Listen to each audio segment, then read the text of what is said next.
Ever pondered why things never remain the same in economics? Why does the proverbial invisible hand abhor anything too good or too bad for too long?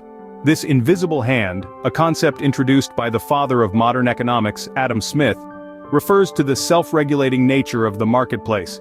It's the unseen force that moves the free market economy.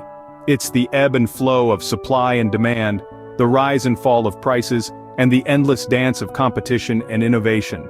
This invisible hand, you see, detests stagnation.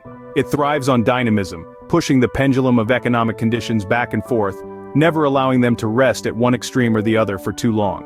It's like a vigilant custodian, ensuring balance and fairness in the marketplace, never letting things get too out of hand. And so, the invisible hand keeps things in a constant state of flux. Just like investor Bill Bonner once described Mr. Market, he's got a capitalism at work t-shirt on and a sledgehammer in his hand. But why can't we look to historians to predict these changes, you may ask? Well, the answer lies in the unpredictable nature of Mr. Market himself. You see, the market is a complex entity, influenced by a myriad of factors that are in constant flux. Market trends, global politics, cultural shifts, technological advancements, and even the weather can shift the scales of supply and demand. Let's take a moment to consider the old adage, past performance is not indicative of future results. This saying is a staple in the financial world for a reason. It reminds us that what worked yesterday may not work tomorrow. It urges us to understand that the economic landscape is ever evolving, shaped by the stories we tell ourselves and the value we place on various goods and services. That's because the most significant driver of anything tied to money is the narratives people spin, and the preferences they hold for goods and services. But why are these preferences never static? Well, it's quite simple and complex at the same time.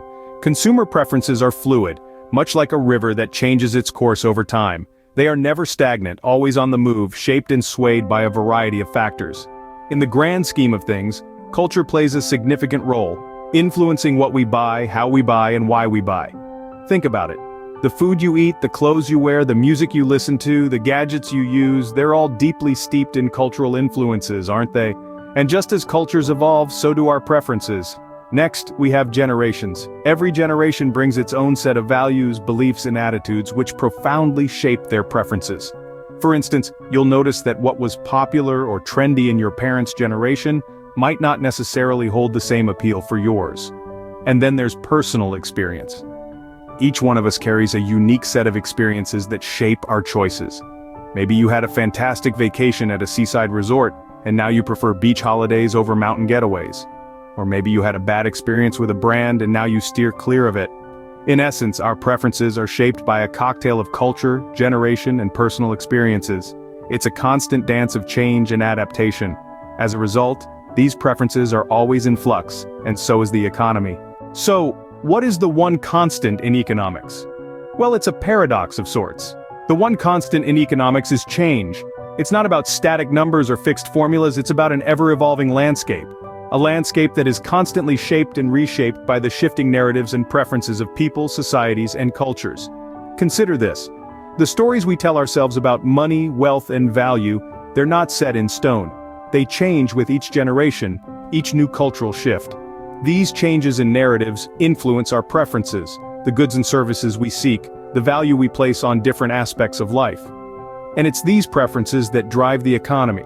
They determine what is produced, how it's produced, and who gets to consume it. They affect how wealth is distributed and how resources are allocated. This continuous change, this constant reshaping of narratives and preferences, is what fuels the evolution of the economy. It's what keeps the invisible hand in motion, the unpredictable Mr. Market on his toes. It's what ensures that no matter how good or bad things get, they never stay that way indefinitely. So it's not about predicting the future based on the past or treating historians as prophets. It's about understanding this fundamental truth, that change is the heartbeat of the economy. Change, therefore, is not just a feature of the economic landscape. It is the very cornerstone of economics because the only thing that never changes in economics is change itself.